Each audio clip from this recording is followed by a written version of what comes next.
ini, Sarasehan Online pertama yang ditayangkan dalam masa pandemi melalui channel YouTube GKJ Beringin yang asik. Format yang tidak biasa, namun kiranya tidak mengurangi makna. Semoga acara ini tidak hanya sekali ini saja, tetapi harapannya bisa berkelanjutan, mungkin sebulan sekali, untuk tetap menjadi sarana saling berbagi, memperdalam, serta memperkuat pengetahuan jemaat akan persekutuan dan pertumbuhan iman. Saling dalam acara ini berarti Sarasehan Online secara kata juga memiliki arti yang apik, yaitu ganti, tukar, atau berubah. Harapannya seperti jemaat yang berganti atau berubah dari manusia lama menjadi manusia baru, kehidupan lama yang berganti lahir baru, dan bukan hanya penampilan luar, tetapi juga saling menjadi lebih baik karena saling dari dalam, terus diperbaharui hingga buahnya pun baru. Sebuah topik penting yang tidak serta-merta disadari, namun mengemuka di hadapan kita, merawat kesehatan mental keluarga. Versi kesehatan dalam sisi lain yang banyak dianggap tidak berhubungan dengan kehidupan kekristenan. Benarkah demikian? Kita akan bersama-sama mendalami kesehatan mental, terutama kesehatan mental keluarga, dan hubungannya dengan kehidupan kekristenan. Apa itu kesehatan mental, kondisi-kondisi yang bisa menyebabkan gangguan terhadap kesehatan mental, serta pertanyaan-pertanyaan langsung yang akan diulas secara tuntas bersama narasumber kita, Bapak Pendeta Slamet Waluyo, SSI. Selamat malam, Pak Slamet Waluyo. Terima kasih telah hadir menjadi narasumber tunggal di Salin GKJ Beringin yang perdana ini, membahas topik yang unik dan menarik, yaitu merawat kesehatan mental keluarga. Bapak Pendeta Slamet Waluyo dalam tugas pelayanan dan penggembalaannya memiliki pengalaman membina, membimbing, dan mendampingi jemaat dalam segala pergumulannya terkait dengan masalah-masalah kesehatan mental keluarga, juga pengalaman berorganisasi dan berinteraksi dengan orang-orang di luar tugas pelayanan yang beragam, yang menjadikan Bapak Pendeta Slamet Waluyo sumber yang tepat untuk bertanya perihal kesehatan mental keluarga. Kita akan mulai dengan penjelasan mengenai apa itu kesehatan mental keluarga dan bagaimana merawatnya berdasarkan kacamata keimanan kita. Monggo dipersilakan Pak. Iya, baik. Terima kasih Bu Feni dan juga khususnya jemaat GKJ Beringin dan pemirsa dimanapun berada pada malam hari ini yang melihat channel YouTube GKJ Beringin. Nah, seringkali kita mendengar kata mental sebelum kita berbicara kesehatan mental, berbicara kesehatan mental keluarga. Sebenarnya mental sendiri artinya apa? Kadang orang mengucapkan tapi tidak tahu artinya. Jadi kalau menurut kamus besar bahasa Indonesia, mental itu berkaitan dengan batin manusia. Jadi, suasana batin seseorang, atau dengan kata lain karakteristik atau watak yang ada dalam diri manusia itu batin. Ya, jadi kalau kita mau berbicara lebih dalam tentang kesehatan mental, berarti kita akan menggali kehidupan batin manusia dengan segala problematika, dengan segala yang terjadi dalam diri manusia itu. Nah, kembali ke pertanyaan tadi berkaitan dengan kesehatan mental keluarga. Ya, memang saya sendiri suka ya dengan tema ini, merawat kesehatan mental keluarga. Kita tahu hampir setengah tahun lebih pandemi COVID-19 ini dampaknya luar biasa. Tidak hanya secara ekonomi, tetapi juga secara mental. Ya. Bagaimana orang yang tadinya punya dinamika pekerjaan, punya dinamika kesibukan, terus ada yang harus kehilangan semua itu, baik anak maupun orang tua. Nah, ini akan berdampak secara psikologis.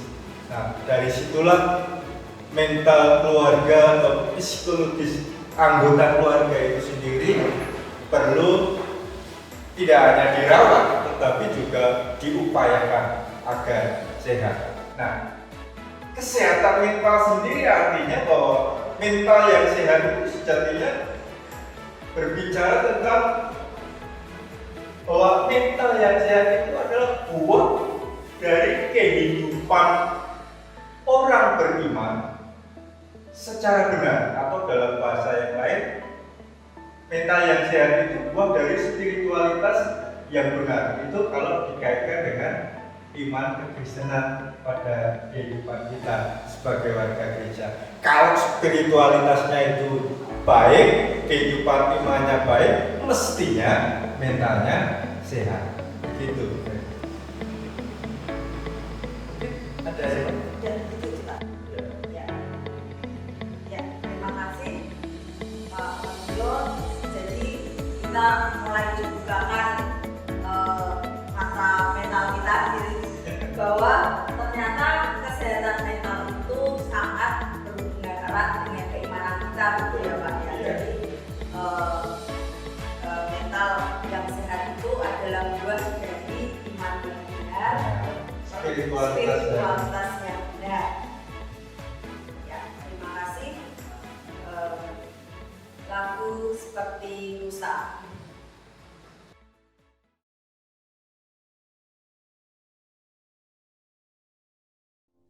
Hanya engkau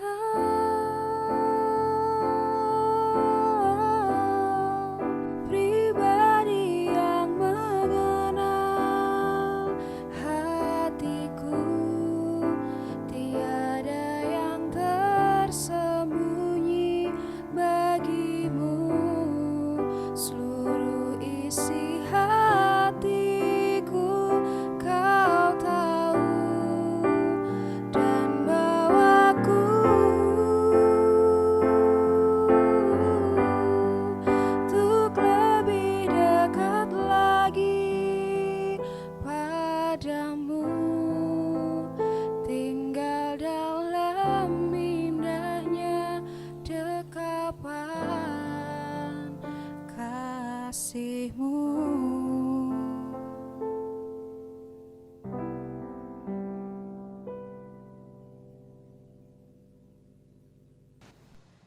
Nah, sekarang kita akan langsung masuk ke pertanyaan-pertanyaan yang sudah dikirimkan oleh jemaat yang akan kita bahas di sini ya Pak ya. Ya, di pertanyaan ini, di sesi ini ada 2 pertanyaan. Yang pertama, apakah kaitan antara iman, kesehatan mental, dan perilaku pada seseorang? Dan yang kedua, bagaimana sikap dan tindakan kita jika ada anggota keluarga yang mengalami gangguan mental meskipun ringan seperti depresi atau tekanan jiwa? Monggo. Ya, kalau yang pertama sebetulnya sudah terjawab di pengantar tadi, bahwa kaitannya ada tatkala kehidupan iman seseorang itu benar, spiritualitasnya itu benar, pasti kesehatan mentalnya itu akan menjadi baik. Nah, saya akan lebih fokus ke pertanyaan yang kedua. Kalau ada salah satu anggota keluarga yang mengalami tadi apa? Gangguan mental meskipun ringan seperti depresi atau tekanan jiwa. Nah, ini penting. Jiwa sudah berat ini ya Pak. Iya, tapi ini penting bagi Bapak Ibu siapapun ya. ada langkah yang sering dilupakan, ya, yaitu orang Jawa mengatakan dirempuh. Ya. Orang itu akan merasa ayem, orang itu akan merasa tenang kalau merasa diterima. Nah, orang yang sedang tertekan jiwanya itu pengen didengar. Seringkali baru orang Jawa mengatakan yang stres bilang sekecap, orang tuanya sudah berkecap-kecap. Ya, jadi didengar dulu, diterima apa adanya keberadaan yang sedang mengalami tekanan jiwa. Mungkin karena kena PHK, mungkin karena gak dapat pacar, tapi yang muda-muda ya. Mungkin jomblonya terlalu lama, tidak, padahal sudah 2020, satu update data ya. Nah itu, diterima dulu, dirempuh, itu langkah utama. Ya. Lingkup piku.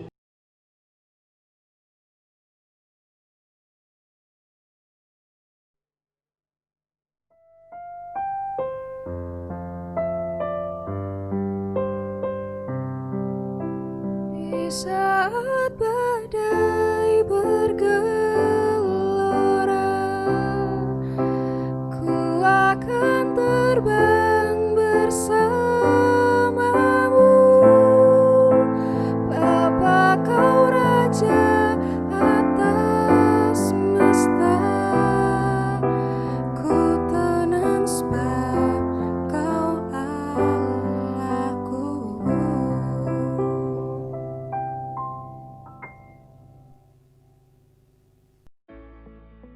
Masuk di pertanyaan-pertanyaan di sesi kedua. Ada 2 pertanyaan lagi, Pak. Ini biasa ditanyakan dan ini memang yang bertanya adalah ibu-ibu.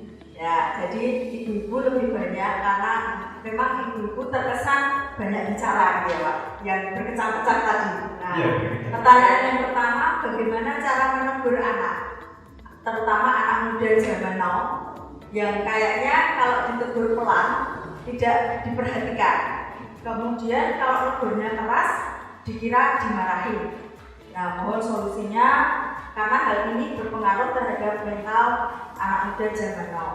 Kemudian yang kedua, apa tindakan konkret terutama bagi orang tua untuk bisa menjaga kesehatan mental keluarga dengan baik? Baik, ini pertanyaan yang mewakili tidak hanya jemaat GKJ Beringin ya. Saya pikir semua orang tua, apalagi yang punya anak pemuda remaja, ini sedang mengalami kesulitan ya untuk bisa mengarahkan anaknya dengan metode yang tepat kalau dalam bahasa pendidikan. Jadi cara menegur anak zaman now supaya anak itu tidak merasa tertindas, tidak merasa berat.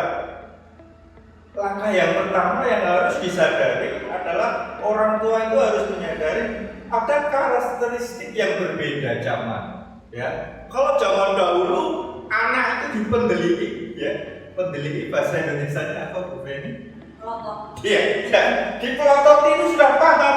Oh, orang tua saya marah. Dan anak zaman now tidak sebatas dipelototi, tapi perlu dijelaskan kenapa Bapak melotot.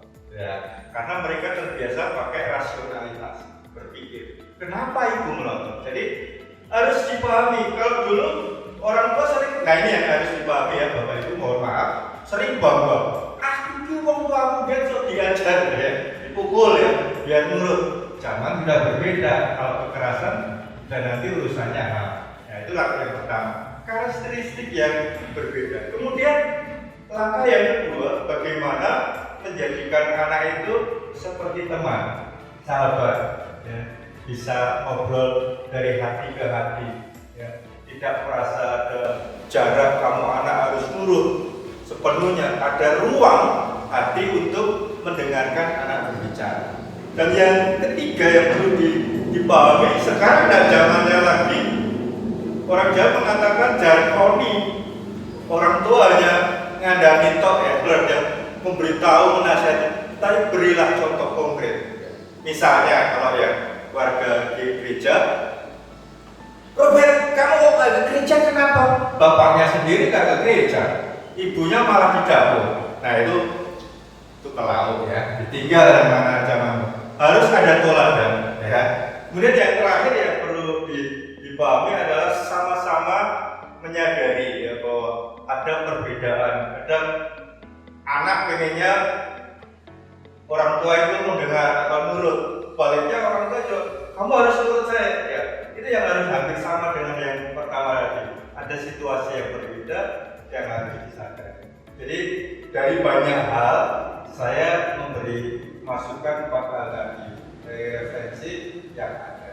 Begitu. Bapak yang mengasihi.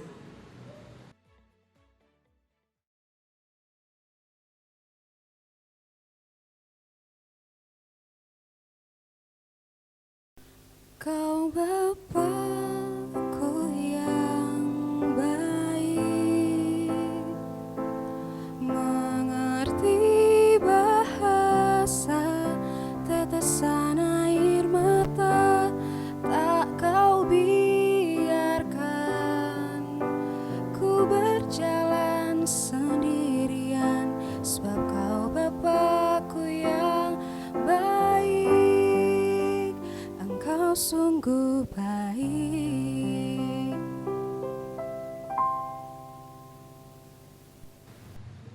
Kembali Bapak Waluyo untuk season yang ketiga. Ini ada 2 pertanyaan lagi. Nah ini mungkin sebenarnya ini mungkin kejadian-kejadian yang biasa dialami anak juga, tetapi ketika mengungkapkan mungkin agak susah mengungkapkan. Jadi yang pertama, bagaimana sikap orang tua dalam menghadapi anak yang mengalami PTSD atau Post Traumatic Stress Disorder, seperti trauma ketika dia mendapatkan bullying atau perundungan. Kalau kita sekarang bahasanya perundungan di sekolah atau hinaan atau kekerasan, bahkan mungkin tidak hanya dari sekolah tapi mungkin lingkungan dan juga keluarga sendiri. Kemudian yang kedua, bagaimana menyadari bahwa lingkungan keluarga berpotensi menimbulkan karakter yang dimatikan, misalnya dengan panggilan buruk kepada anggota keluarga yang dianggap biasa, tapi di saat-saat tertentu dianggap itu sebagai perlakuan buruk yang bisa menimbulkan mental, misalnya panggilan gendut atau panggilan pesek gitu. Ini mungkin saya ya Pak. Jadi mungkin panggilan itu bisa saja dianggap sebagai panggilan sayang, tetapi kadang di satu saat bisa menimbulkan stres. Ya. Yang pertama yang menarik, yang mungkin asing ya bagi Bapak Ibu yang tidak terbiasa membaca ilmu psikologi ya. PTSD itu kan sebetulnya kalau dalam bahasa yang sederhana kondisi kejiwaan seseorang pasca trauma. Trauma itu tidak harus mengalami, mungkin anak atau seseorang melihat ya. Bisa karena mengalami tapi juga melihat sesuatu ya. Sehingga dia trauma dengan yang dilihat atau trauma dengan yang dialami. Nah, bagaimana orang tua untuk menyikapi keadaan seperti itu kalau terjadi? Yang pertama, mau tidak mau harus ada perhatian lebih dibanding dengan yang lain ya. Misalnya kalau dalam anggota keluarga itu ada anak 4 atau ada anak lebih dari 1, yang mengalami itu harus diperhatikan lebih ya. Bapak Ibu bisa dengan caranya masing-masing sesuai kondisi bagaimana memberi perhatian lebih anak yang seperti itu. Kemudian yang kedua, nah ini yang sering dilupakan, membangkitkan kembali rasa aman pada diri anak. Karena orang dibully maupun apapun bentuknya itu ada perasaan tidak aman, tidak nyaman. Nah itu dibangkitkan lagi. Ini fungsi keluarga di sini. Jangan sampai anak itu lari keluar, merasa aman kalau di luar. Jadi jangan salahkan kalau di rumah itu anak itu merasa tidak aman, tidak nyaman, kemudian nyari di luar. Nah saya kadang menjadi mengerti kenapa anak-anak itu suka nongkrong. Ya, mungkin ada di antara yang mendengar atau melihat acara ini mengalami kalau di rumah merasa tidak nyaman, tidak aman, orang tuanya terlalu protek, bertengkar terus. Kalau di luar kok ketemu teman yang membuat nyaman, nah itu mungkin jadi contoh. Dan yang terakhir, mendorong anak untuk membagi atau menceritakan. Ceritakan saja apa yang dilihat, kok sampai trauma atau yang dialami. Jadi 3 hal itu menjadi pokok ya dari banyak hal yang bisa dilakukan orang tua atau keluarga tatkala menghadapi anak yang menjadi korban PTSD tadi. Nah, kemudian yang kedua lupa saya tadi. Yang kedua, misalnya ada karakter yang dimatikan atau mematikan karakter karena mungkin ya sekedar panggilan yang dulu atau kalau orang Jawa mengatakan paraban ya. Saya itu ini jujur ya, khususnya untuk jemaat beringin, ibu saya almarhum itu panggil saya Bekicot. Sampai hari ini saya dipanggil Bekicot. Kenapa Bekicot? Saya kalau ada tamu pasti sebut, tidak berani ya. Siapapun. Makanya waktu masih hidup orang tua saya heran kok bisa jadi pendeta. Iya, karena waktu saya ditabiskan ibu saya hadir. Gumun ya, Bekicot kok jadi pendeta gitu. Ya, lalu takut sama orang ya. Nah, memang benar. Jadi panggilan itu mempengaruhi. Saya dipanggil Bekicot jadi Bekicot beneran. Nah, demikiannya dengan pertanyaan tadi, sebetulnya orang itu akan semakin tersiksa, semakin tidak berdaya, tatkala ada penindasan secara verbal ya. Itu kan sebetulnya penyerangan verbal kalau dalam bahasa lain. Misalnya saya kurus dipanggil si kurus, tambah saya menderita, saya kurang gizi dan sebagainya. Ya, gendut ya, kebanyakan gizi sebaliknya. Nah, hal-hal seperti itu mestinya keluarga khususnya orang tua harus mulai meninggalkan, karena biasanya keluarga itu justru bahaya. Kenapa? Karena tidak ada yang melihat. Kontrol sosial tidak bisa masuk dalam privat keluarga, sehingga apapun yang terjadi tidak terkontrol. Yang tahu yang manggil saya Bekicot atau siapa yang manggil itu di rumah, padahal tersiksanya minta ampun. Nah itu kembali ke keluarga itu harus menyadari bahwa ucapan-ucapan verbal yang seperti itu dampaknya sangat buruk. Ya, gitu kan. Jadi kalau yang panggilan itu tadi jadi nggak bisa terus-terus gitu ya Pak ya, karena dipanggil gitu terus gitu ya. Bisa.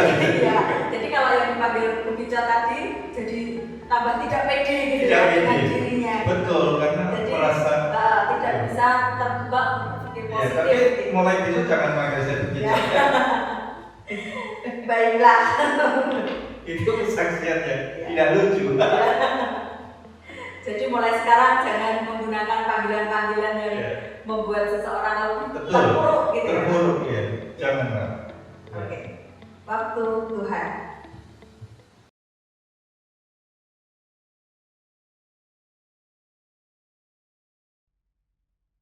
Waktu Tuhan pasti yang terbaik, walau kadang tak mudah dimengerti. Lewati cobaan, ku tetap percaya waktu Tuhan pasti yang terbaik.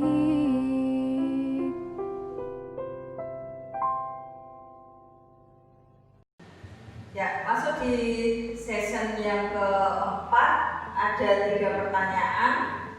Nah, kalau tadi kan lebih banyak versi orang tua kepada anak. Jadi pertanyaan-pertanyaan yang berhubungan dengan orang tua menurut versi anak gitu ya. Nah, yang pertama adalah bagaimana sikap anak menghadapi orang tua yang overprotective. Apa-apa dilarang, termasuk suka mengatur kehidupan anak sehingga sering menimbulkan beban psikis bagi anak. Misalnya anak disuruh dipaksa les ini, les itu, mungkin anak juga diatur harus masuk di sekolah ini, sekolah itu, seperti itu. Kemudian yang kedua, bagaimana cara anak bisa mengungkapkan pendapatnya tentang tekanan-tekanan dari orang tua yang bisa diungkapkan dengan baik tanpa melukai ego orang tua. Karena biasanya ego orang tua itu kalau di keluarga ya paling tinggi gitu ya.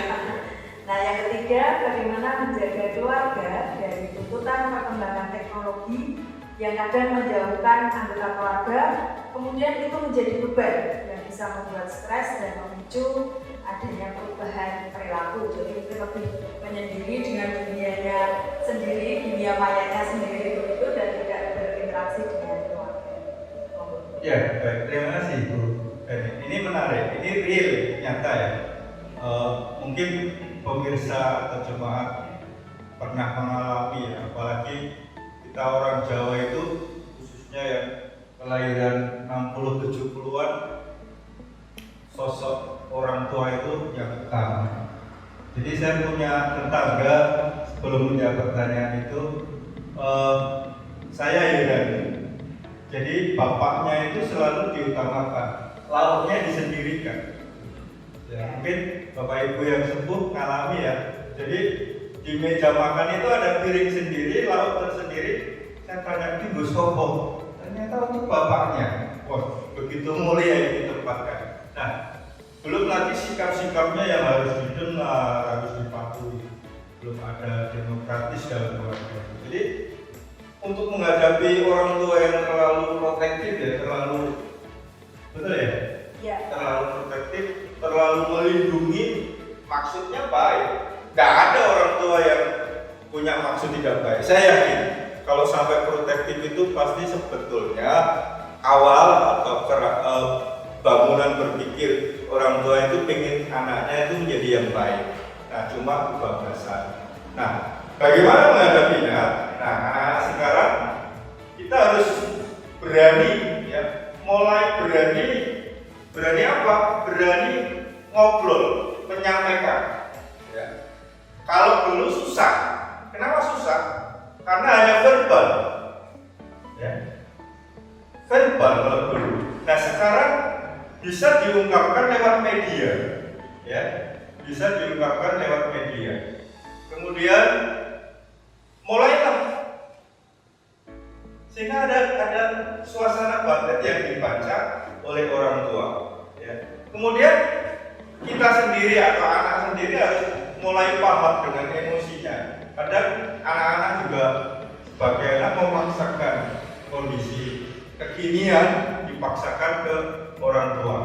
Padahal orang tua bangunan berpikirnya masih zaman dulu. Nah, itu yang harus dipahami anak sekarang juga, bahwa tidak bisa memaksakan kekinian kita pada orang tua. Dan yang terakhir, selalu ada apapun bentuknya dikomunikasikan. Memang tidak selalu langsung menghasilkan. Paling tidak kalau dikomunikasikan ada bekas-bekas yang terbaca oleh orang tua. Oh, ini sebetulnya anakku mau apa, dan seterusnya. Nah, itu ya yang perlu dilakukan ya. Dari banyak hal saya berfokus 3 hal tadi. Kata kuncinya kalau saya komunikasi itu penting. Ya. Dan yang terakhir yang sekarang lengah, banyak anak yang tidak mau menunjukkan bahwa kita itu anak yang bertanggung jawab. Tuh, kurang apa sekarang anak dimanja, ya? Apa-apa dituruti. Beda dengan zaman Pak Selamat. Ya. Zaman dulu selektif banget orang tua memberi. Sekarang anak-anak kecil itu sudah pegang HP, ya. Anak SMP, anak SMA, semua ada yang tidak punya HP. Nah, tunjukkan tanggung jawab kita sebagai anak dengan prestasi. Prestasi apapun, tidak harus prestasi itu tidak harus nilai yang bagus, tapi juga di bidang yang lain, mungkin olahraga atau seni. Itu kalau mau ke arah itu. Iya. Kemudian ini mungkin yang ditandakan banyak anak-anak ya Pak. Terus bagaimana cara mengungkapkan? Jadi tadi karena komunikasi, ada komunikasi dengan anak. Ini gimana kalau anak itu mau mengungkapkan tapi tidak menyinggung atau tidak melukai ego orang. Ada metode, saya senang. Meskipun tidak semua bisa ya. Ada yang ini klasik ya, saat makan. Tapi ini teori klasik ya. Kalau saat makan biasanya kan hanya di rumah atau di rumah makan. Nah, sekarang ini kan banyak hal yang bisa kita coba ditawarkan oleh luar ya. Ada destinasi baik itu untuk keluarga maupun anak muda yang sebetulnya bisa dipakai sarana mengungkapkan. Jadi orang tua diajak dengan awal misalnya kita ke suatu tempat ya, yang sebetulnya tujuan utamanya hanya ingin menyampaikan sesuatu, tetapi diawali dengan destinasi wisata mana. Nah, di situ diajak, di situ diungkapkan. Nah, ini kekinian yang mungkin bisa diwujudkan. Kalau di rumah makan sama makan kayaknya sudah ada laku ya, gitu. Ya, biasanya memang apa ya Pak, istilah makan bersama itu kadang jarang sekarang ya. Sekarang jarang. Padahal itu sebenarnya bisa jadi satu cara untuk mendekatkan, untuk berkomunikasi antara orang tua, anak atau anggota keluarga. Betul. Yang terakhir tadi kaitannya dengan teknologi. Ya, betul. Ya. Jadi berbicara teknologi kita nggak bisa menghindar. Karena zaman terus berubah, teknologi terus berkembang. Ya. Nah, tujuan awal teknologi dibuat itu kan sebetulnya memudahkan hidup. Nah, sekarang itu ada yang salah ya. Gadget itu dibuat sebetulnya kan untuk juga mempermudah komunikasi. Tetapi yang jauh menjadi dekat, yang dekat menjadi jauh. Saya dekat Bu Ferry ini, komunikasinya pakai HP. Seharusnya kan bisa langsung di sana. Nah, agar tidak seperti yang dialami dalam pertanyaan tadi, mari dalam keluarga itu punya komitmen ya. Misalnya kalau masih lengkap ada orang tua, siapa yang mau mengontrol ya, kalau sudah kelewatan ya. Maksud saya dalam hal memakai gadget atau teknologi lain, sarana-sarana hiburan yang ada di rumah harus selalu ada yang kontrol. Karena kalau tidak ada yang kontrol, selain besar di ongkos, juga dampaknya menjadi masing-masing pribadi sibuk dengan dirinya. Ya, bisa saja satu meja makan tidak ada bersama, ya bisa dan banyak terjadi seperti itu. Dan yang kedua kaitannya dengan itu, dengan teknologi yang bisa menjauhkan. Nah, kita harus selalu mengingatkan fungsi, ya, khususnya orang tua. Orang tua jangan jemu-jemu mengingatkan hakikat atau fungsi utama apa yang dimiliki si anak. Misalnya anak itu sudah dibelikan HP, ya diingatkanlah fungsi yang paling utama apa. Atau dibelikan apa yang diinginkan anak, hal-hal yang canggih mungkin di era sekarang, fungsi yang utama apa itu yang selalu jangan bosan-bosan diingatkan. Seperti itu. Jadi memang harus ada keterbukaan ya Pak antar anggota keluarga. Kemudian kalau misalnya ini yang terakhir Pak, kalau kondisi stres atau depresi atau tekanan jiwa tadi itu sudah mungkin kita tidak tahu batasnya gitu Pak. Jadi apakah kita bisa mendeteksi batas, misalnya seseorang dalam anggota keluarga kita ada yang misalnya mengalami depresi, karena kadang mengalami depresi itu tidak bisa langsung diungkapkan gitu. Jadi kadang dia pendam gitu. Nah, bagaimana mendeteksi kalau misalnya anggota keluarga ini ada yang mengalami depresi atau stres atau tekanan jiwa? Ya, ini yang seringkali keluarga AB ya, bahwa mungkin karena kesibukan. Paling tidak setiap keluarga itu harus hafal perangai satu keluarga. Misalnya satu keluarga Bu Feni perangainya ceria, kok tiba-tiba mulai minggu ini kok senyum saja tidak ada ya. Yang biasanya kalau pagi sudah melihat berita malah tidur. Nah, ini sebetulnya indikasi-indikasi yang menjadi sinyal ya untuk keluarga mulai berembuk, kok ditanyakan ada apa ya. Jadi indikasi-indikasi anggota keluarga yang stres, atau sedang tertekan jiwanya itu sebetulnya banyak ya kalau diceritakan. Tetapi ada perubahan perilaku itu yang penting, pasti ada. Ya. Kelihatan. Ya. Satu, ada perubahan perilaku yang kelihatan. Kemudian yang kedua, ada keanehan-keanehan yang nampak. Ya. Orang stres itu pasti ada. Ya. Kalau yang pendiam tiba-tiba jadi banyak bicara. Ya. Jadi kalau ketemu teman tiba-tiba banyak bicara mungkin tidak stres. Tapi ada ya. Belum tentu, mungkin lagi banyak uang juga bisa. Ya. Tapi itu ciri-ciri yang nampak. Kemudian ada hal-hal yang seringkali secara ilmu psikologi tidak bisa dimasukkan karena masing-masing individu berbeda mengekspresikannya. Ya, misalnya dia tadi sedang tertekan, kok tiba-tiba makannya banyak. Nah, itu kan lucu. Ya, katanya kalau perempuan itu stres makannya banyak. Kalau tidak semua, ya, ada yang malah terus diet. Ya. Nah, itu yang harus dipahami ya, hal-hal yang kelihatan. Dan keluarga harus hafal ya. Saya hafal sikap ibu saya waktu itu. Sikap adik itu kalau marah seperti apa, mutung atau apa itu harus hafal. Nah itu kunci dalam keluarga. Ya, berarti saling memperhatikan, peduli, lebih peduli lagi gitu ya Pak, supaya kita bisa tahu apa yang sedang terjadi dalam anggota keluarga. Betul. Bila Yesus berada di tengah keluarga.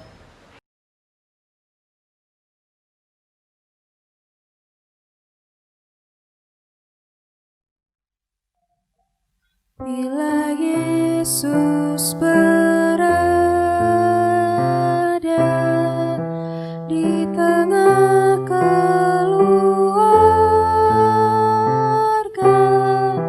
bahagialah kita, bahagialah kita. Bila Yesus berkuasa di tengah keluarga, pasti kita bahagia, pasti kita bahagia.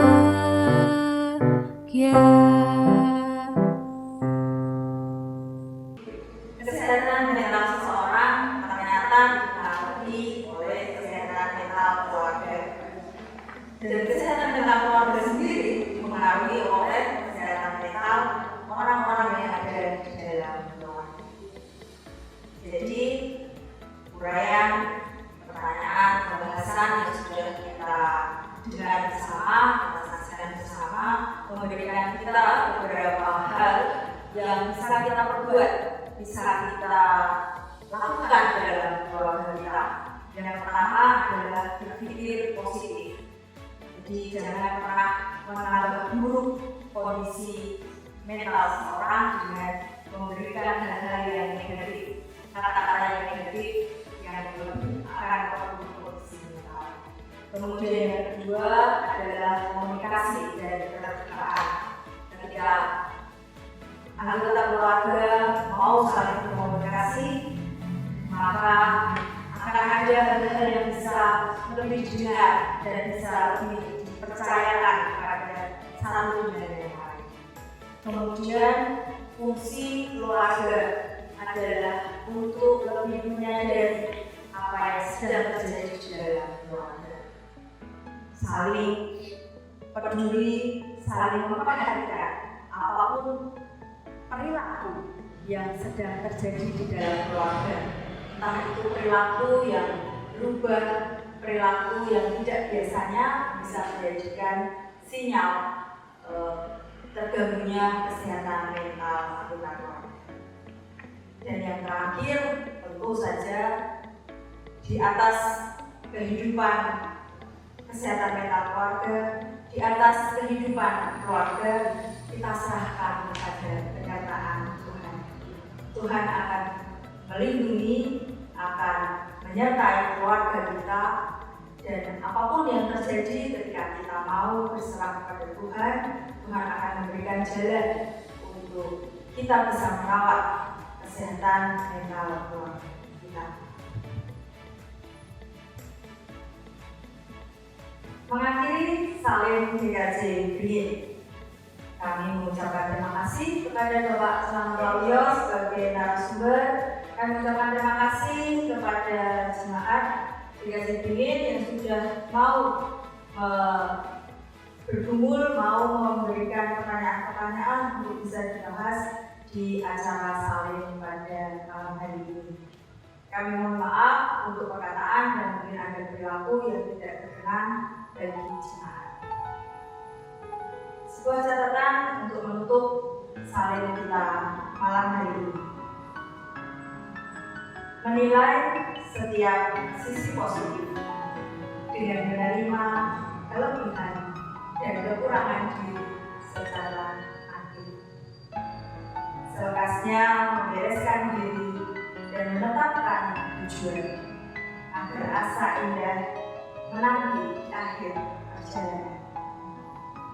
Keteguhan hati yang kuat manakala berucap dan berbuat adalah kesatuan yang bulat. Menghayati sejarah kelam kehidupan sebagai kenangan menapaki realita sana. Memahami penolakan orang lain sebagai sebuah keragaman dengan kerendahan hati dalam pengampunan. Mengandalkan dan mengarahkan daya dengan terus mengingat Tuhan menyertai.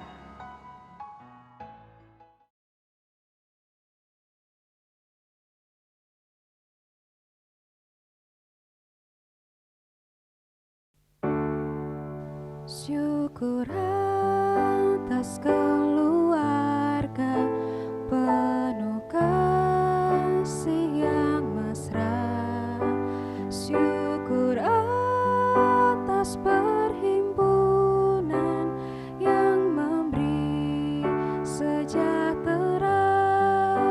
Syukur atas kekuatan kala duka dan kesah. Syukur atas pengharapan kini dan selamanya.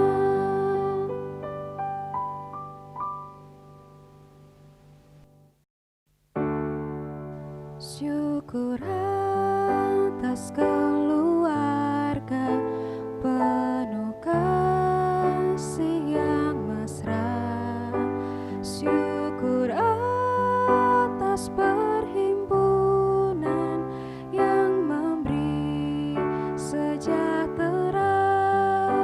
Syukur atas kekuatan kala duka dan kesah. Syukur atas pengharapan kini dan selamanya.